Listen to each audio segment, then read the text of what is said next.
ಅಕ್ಕ ಮಹಾದೇವಿ ಯೂನಿವರ್ಸಿಟಿಯಲ್ಲಿ ಓದ್ತಿರ್ತಕ್ಕಂತಹ ಎಲ್ಲ ಪ್ರೀತಿಯ BA ವಿದ್ಯಾರ್ಥಿಗಳಿಗೆ ಮತ್ತೊಂದು ವಿಡಿಯೋಗೆ ಸ್ವಾಗತ. ಇವತ್ತಿನ ದಿನ ನಾವು BA ಸೆಕೆಂಡ್ ಸೆಮಿಸ್ಟರ್ನ ಒಂದು ಹಿಸ್ಟ್ರಿ ಕ್ವೆಶ್ಚನ್ ಪೇಪರ್ ಯಾವ ಥರ ಬಂದಿದೆ ಅಂತಕ್ಕಂಥದ್ದನ್ನು ನೋಡೋಣ. BA second semester examination June July 2025 history. ಇದು ಕುಶಾನಸ್ ಕಾಲದಿಂದ ಸ್ಟಾರ್ಟ್ ಆಗುತ್ತೆ. ಸೆಕ್ಷನ್ ಎದಲ್ಲಿ 2 ಅಂಕದ ಪ್ರಶ್ನೋತ್ತರಗಳನ್ನ 12 ಅವರು ಕೊಟ್ಟಾರ. ಅದರಲ್ಲಿ 10ಕ್ಕೆ ನೀವು ಉತ್ತರವನ್ನು ಬರೀಬೇಕು. ಇಲ್ಲಿ ಮೊದಲನೆಯದಾಗಿ ಗುಪ್ತ ಸಾಮ್ರಾಜ್ಯದ ಸ್ಥಾಪಕರು ಯಾರು, ರಾಜಧಾನಿಯನ್ನು ಹೆಸರಿಸಿ. 2 ಕಾಳಿದಾಸ ಯಾರು, ಆತನ ಸಾಹಿತ್ಯಿಕ ಕೃತಿಗಳನ್ನು ಹೆಸರಿಸಿ. 3 ಹರ್ಷವರ್ಧನನ ಬಿರುದುಗಳನ್ನು ಹೆಸರಿಸಿ. 4 ನರ್ಮದಾ ನದಿ ಕಾಳಗದ ಕುರಿತು ಬರೆಯಿರಿ. 5 ಚಾಲುಕ್ಯರ ವಾಸ್ತುಶಿಲ್ಪ ಕೇಂದ್ರಗಳನ್ನು ಹೆಸರಿಸಿ. 6 ಹುಯನ್ ಸಾಂಗ್ ಯಾರು, ಆತನ ಪ್ರಸಿದ್ಧ ಕೃತಿ ಯಾವುದು. 7 ರಾಷ್ಟ್ರಕೂಟ ಸಾಮ್ರಾಜ್ಯದ ಸ್ಥಾಪಕರು ಯಾರು, ರಾಜಧಾನಿಯನ್ನು ಹೆಸರಿಸಿ. ಪ್ರಶ್ನೆ 8 ಶ್ರೀ ವಿಜಯ ಯಾರು, ಆತನ ಸಾಹಿತ್ಯಿಕ ಕೃತಿಯನ್ನು ಹೆಸರಿಸಿ. ಪ್ರಶ್ನೆ 9 ಮಾಮಲ್ಲಪುರಂನ ಪಂಚರಥಗಳನ್ನು ಹೆಸರಿಸಿ. ಪ್ರಶ್ನೆ 10 ಮೊಹಮ್ಮದ್ ಬಿನ್ ಕಾಸಿಂ ಯಾರು, ದಾಹಿರನ ಜೊತೆ ಹೋರಾಟ ಮಾಡಿದ ಯುದ್ಧ ಯಾವುದು. ಪ್ರಶ್ನೆ 11 ಸೋಮನಾಥ ದೇವಾಲಯದ ಮೇಲೆ ಯಾರು ಮತ್ತು ಯಾವಾಗ ದಾಳಿ ಮಾಡಿದರು. ಪ್ರಶ್ನೆ 12 ತರೈನ್ 2 ಯುದ್ಧದ ಕುರಿತು ಬರೆಯಿರಿ.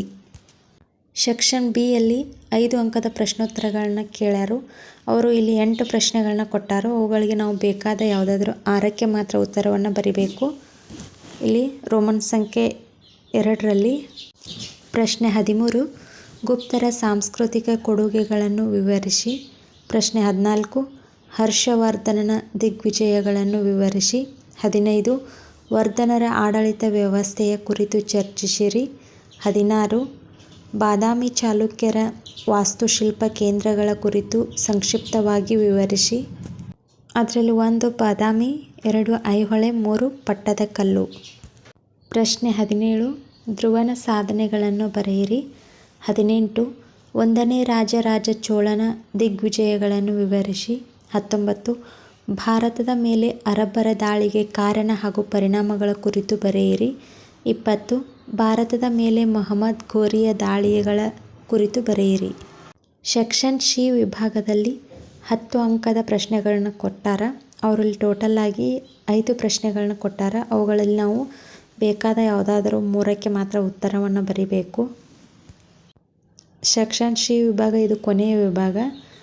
ಇಲ್ಲಿ ಪ್ರಶ್ನೆ ನಂಬರ್ 21 ಭಾರತದ ಇತಿಹಾಸದಲ್ಲಿ ಗುಪ್ತರ ಕಾಲ ಸುವರ್ಣಯುಗವಾಗಿತ್ತು, ವಿವರಿಸಿ. ಪ್ರಶ್ನೆ 22 ಇಮ್ಮಡಿ ಪುಲಕೇಶಿಯ ಜೀವನ ಮತ್ತು ಸಾಧನೆಗಳನ್ನು ವಿವರಿಸಿ. 23 ಅಮೋಘ ವರ್ಷ ನೃಪತುಂಗನ ದಿಗ್ವಿಜಯ ಮತ್ತು ಸಾಂಸ್ಕೃತಿಕ ಕೊಡುಗೆಗಳನ್ನು ವಿವರಿಸಿ. 24 ಒಂದನೇ ರಾಜೇಂದ್ರ ಚೋಳನ ಸಾಧನೆಗಳನ್ನು ಚರ್ಚಿಸಿರಿ. 25 ಮೊಹಮ್ಮದ್ ಗಜ್ನಿಯ ದಂಡಯಾತ್ರೆಗಳನ್ನು ವಿವರಿಸಿ.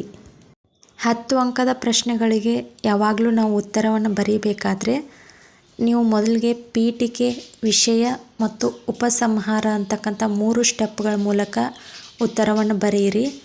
ಮತ್ತು ಇಲ್ಲಿ 10 ಅಂಕದ ಪ್ರಶ್ನೆಗೆ ಯಾವಾಗಲೂ 3ರಿಂದ 3.5 ಪೇಜ್ ಉತ್ತರವನ್ನು ಬರಿಬೇಕು. ನೀವಿಲ್ಲಿ ಸ್ಟೆಪ್ಗಳ ಮುಖಾಂತರ ಉತ್ತರವನ್ನು ಬರೆದಾಗ ಇಲ್ಲಿ ನಿಮಗೆ 10ಕ್ಕೆ 10 ಅಂಕಗಳು ಬರುವ ಚಾನ್ಸಸ್ ಇರುತ್ತೆ. ಹಾಗಾಗಿ ಮತ್ತು 5 ಅಂಕದ ಪ್ರತಿ ಪ್ರಶ್ನೆಗಳಿಗೆ ನೀವು ಮಿನಿಮಮ್ 1.5 ಪೇಜ್ ಆದರೂ ಉತ್ತರವನ್ನು ಬರೀಲೇಬೇಕಾಗುತ್ತೆ. ನೀವು ಡಿಗ್ರಿ ಯಾವುದೇ ಎಕ್ಸಾಮ್ ಅಟೆಂಡ್ ಆದರೂ ಸಹ ಆನ್ಸರ್ ಶೀಟ್ ಯಾವಾಗಲೂ ನೀಟಾಗಿರಲಿ. ಹಾಗೆ ಸ್ಟೆಪ್ ಬೈ ಸ್ಟೆಪ್ ಬರೆಯೋದನ್ನು ಪ್ರಾಕ್ಟೀಸ್ ಮಾಡ್ಕೊಳ್ಳಿ. ಇದರಿಂದ ನಿಮಗೆ ಟೋಟಲ್ ಮಾರ್ಕ್ಸ್ಗಳನ್ನು ರೀಚ್ ಆಗಲಿಕ್ಕೆ ತುಂಬ ಹೆಲ್ಪ್ ಆಗುತ್ತೆ. Thank you for watching guys. ಇದು ಅಕ್ಕ ಮಹಾದೇವಿ ಯೂನಿವರ್ಸಿಟಿಗೆ ಸಂಬಂಧಪಟ್ಟ ಜೂನ್ ಮತ್ತು ಜುಲೈ 2025ರಲ್ಲಿ ಬಿಡುಗಡೆಯಾದಂತಹ ಒಂದು ಹಿಸ್ಟ್ರಿ ಕ್ವೆಶ್ಚನ್ ಪೇಪರ್ ಪ್ಯಾಟರ್ನನ್ನು ಇವತ್ತಿನ ದಿನ ನಾವು ಅಧ್ಯಯನ ಮಾಡಿದ್ದೇವೆ. ಮುಂದಿನ ಹೊಸ ವಿಡಿಯೋಗಳಿಗಾಗಿ ಚಾನಲ್ನ ಸಬ್ಸ್ಕ್ರೈಬ್ ಮಾಡ್ಕೊಳ್ಳಿ. ಹಾಗೆ ವಿಡಿಯೋ ಇಷ್ಟ ಆದರೆ ಲೈಕ್ ಮಾಡಿ. Thank you.